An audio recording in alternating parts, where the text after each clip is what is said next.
All right, here we go, everyone. Mark Rogers TV, the voice of college football. It's that time during the offseason to rank and rate the conferences. This is something that we've done for the past 4 or 5 years here at Mark Rogers TV, the voice of college football. All right, before we do that, which involves the actual performance on the field, the results that we take from 2018, where we seed the conferences, we rank all the teams, we seed them 1 through 10, 12, or 14, depending on the conference. Then we adjust the seedings and we go through the process that we described in the introductory video. Before we do that, we have a fun little exercise that means absolutely nothing. It's just a judgment. It's a judgment call. This has nothing to do with metrics or determination or basically putting into context the results on the field from 2018. This is simply a judgment call right here, and we would like for you to play along. We're going to match all the Power 5 conferences. So the Pac-12 is going to take on the Big 12, the ACC, the Big 10, and the SEC. They're all going to take on each other. I believe it's going to total 10 videos, and there's basically no necessarily reason that we come to this conclusion other than this is our logic and judgment of if these teams played, what would be the outcome of a 10-game series? And again, I invite you to play along.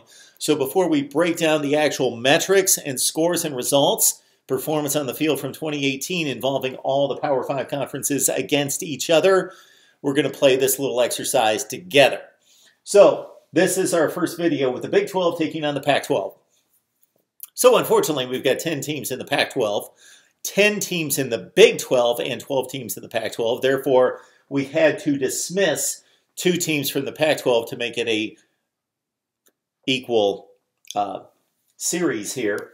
So to make it fair, I took the 5 top teams in the Pac-12 and I took the 5 bottom teams in the Pac-12 and I took out the 2 middle seeds. So this is the Big 12 seeded 1 through 10.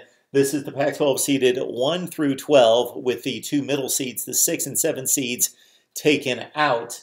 And I based the seedings not on my opinion, but the seedings are based on the standings. So just the Big 12 standings, the Pac-12 standings, the best records, 1 through 10 or 12. And then if there's a tiebreaker, it's decided on the field. And then if those 2 teams did not play, then it's decided by overall record. All right, so this is my take on if the Big 12 played the Pac-12 in competition. Before we get to that, let's keep in mind that these 2 conferences only faced each other 4 times in 2018. Oklahoma, the best team in the Big 12, took on UCLA, one of the worst teams in the Pac-12 at 4-8, and I believe they were 3-9 in conference. 3-6 in conference play was UCLA. Oklahoma blew out UCLA, second game of the season. Texas, USC, huge matchup in college football the past 2 years. We expected USC to be much better. They were not. 5-7, the 8 seed in the Pac-12. Texas defeated them at home with a big second half in Austin. TCU Cal, that was a game that went to overtime, defensive struggle. One of the more boring games, I think most of you called it. I thought it was kind of exciting and kind of different, but actually TCU with a win over Cal, 10-7 in a bowl game. The one win for the Pac-12 was a great game. One of my favorite games of the bowl season, the Alamo Bowl, in which Washington State beat Iowa State on a failed 2-point conversion, 28-26. So 3 wins for the Big 12, 1 win for the Pac-12. And again, let's take it into context. Oklahoma should beat UCLA big. They're the best team in the Big 12 against one of the worst in the Pac-12. Texas should beat USC as they did. TCU Cal, definitely a like-seeded game and went right down to the wire, an overtime game. And then the other one, Washington State and Iowa State, the numbers 3 and 2 seeds in those 2 conferences. That should have been a close game, and it was. So I don't think we can draw any conclusions from those 4 games, even though the Big 12 won 3 of the 4. Again, Oklahoma, Texas should beat UCLA and USC. All right, let's look at what I think would happen if these teams played 10 times. Oklahoma and Washington, I think the Sooners have a legit top 5 to 6 team in the nation. And before we get through the entire list, I want to make it known that we're going by the 2018 team. So we're not projecting toward 2019 and taking those personnel hits to the NFL. The 2018 teams if they're fully stocked, fully loaded, everybody's healthy, everybody's ready to play. Okay? Oklahoma, I believe, it beats Washington, even though the Huskies are a very good team, fringe top 10 team. And when I say fringe top 10, I don't mean based on the rankings and their record. I mean, I believe that Washington is one of the 10 to 15 best teams in the country. But I believe Oklahoma is one of the 5 or 6 or 7 best teams in the country. Oklahoma, I believe, would beat Washington 7 out of 10 times. Texas, Washington State, I believe Texas, just a much stronger, more physically imposing team, would take out Washington State 7 of 10 times. Iowa State, Utah. Now consider that Iowa State played a extremely good game against Washington State, probably outplayed them in the second half. I believe in Iowa State's defense. I think this would be a really good series. Two similar teams here in Utah and Iowa State. I think they split 10 games at 5-5. Now, most people during the regular season would have considered West Virginia to be a better team than Iowa State, but consider they both had the same record in the Big 12, and Iowa State beat West Virginia by 2 scores head-to-head, so they are the higher-seeded team. West Virginia's bowl result, we really can't take that into perspective and really take it too seriously since they were missing Will Grier, 2 of their top 3 wide receivers, their left tackle, who was preparing for the NFL draft as well. West Virginia loses to Syracuse in that game. I think West Virginia at full strength is a decidedly better team than Stanford, and I rate the Mountaineers to win 7 of 10 against Stanford. Okay, TCU and Oregon again, we've got the TCU-Cal comparison. Oregon, a better team than Cal this past season. Justin Herbert at quarterback. TCU awfully challenged for most of the season, had to win its final 2 games just to get bowl eligible. I think Oregon beats TCU 6-4. Baylor USC.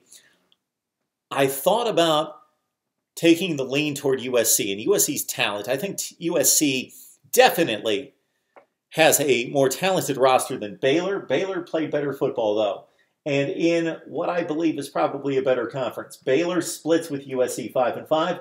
I believe the same with Kansas State and Arizona. Of course, the Wildcats very challenged. These Wildcats out of the Pac-12 defensively, and K-State just not a talented football team in comparison. I think it's a 5-5 series. Texas Tech, I believe, if you look at some results the Red Raiders put out there against Oklahoma in particular, they played an extremely good game against the Sooners, took them to the wire.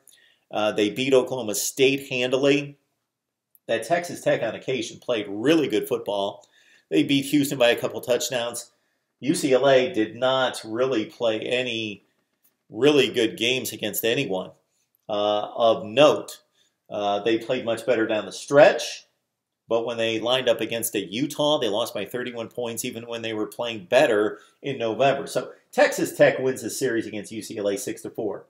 All right, Oklahoma State and Colorado I think is the most lopsided here. Oklahoma State actually is the second to last seed in the Big 12, and that's kind of surprising since they finished with a bowl matchup against a 8-4 Missouri team out of the SEC. Well, what happened there basically for Oklahoma State is that they finished 3-6 in the Big 12, and all these teams were 3-6 in the Big 12, and Oklahoma State lost to those teams. They lost to Texas Tech. They lost to Kansas State. That was their seeding in the Big 12, 3-6.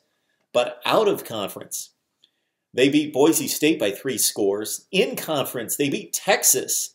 They took Oklahoma to the wire, and that really showed up against Missouri in the bowl game in which they were a 9-point underdog. And myself and others really liked the 9 points in Oklahoma State, and they pulled through to win it outright against Missouri to finish 7-6. A lot better team than Colorado. Oklahoma State wins this at least 8-2, but since they're so inconsistent, 7-6, maybe they get trip up a couple times against the Buffs. And then finally, Kansas, Oregon State. Difficult for me to differentiate just awful football teams. But Kansas defeated Rutgers. That was a Freudian slip. Kansas defeated Rutgers, which doesn't mean a whole lot, but they blasted them. Oregon State out of conference. No real measurables there. They lost to Nevada by 2 points, a bowl team. They were blasted by Ohio State, which they should be. Kansas just was more competitive within the Big 12 than Oregon State in the Pac-12. So I believe Kansas is a better team slightly. They win at 6-4. So we've got 100 games, right? Because we've got 10 matchups, 10 games each series. That's 100 games. Add them up, in the Big 12 won over the Pac-12 60-40. I've got nothing to base that on except my own judgment. I would love to hear from you if you had these matchups right here. The Big 12 and the Pac-12, how would it fare in your eyes? And then also, what games would you like to see? Now, I just lined them up based on the seedings, but maybe you would rather see Texas and Washington play, or maybe you would be interested to see Iowa State play Washington, or Oklahoma to play Stanford. I don't know, maybe Oklahoma and Oregon would be an interesting game to you because of the great quarterback play with Kyler Murray and Justin Herbert. So let me know what matchups you would like to see between the Big 12 and the Pac-12. Of course, we can't go back to 2018, but these are my thoughts on if these teams from 2018, not next season, 2018 played 10-game series, Big 12 wins 60, Pac-12 wins 40. Right here at Mark Rogers TV, the voice of college football, we're going to continue this part of our series, and then when we get done with this fantasy land kind of exercise here, we're going to break down the metrics of the results of all the Power 5 non-conference games for 2018 and tell you who was the best conference and rank them 1 through 5. Right here at Mark Rogers TV, the voice of college football.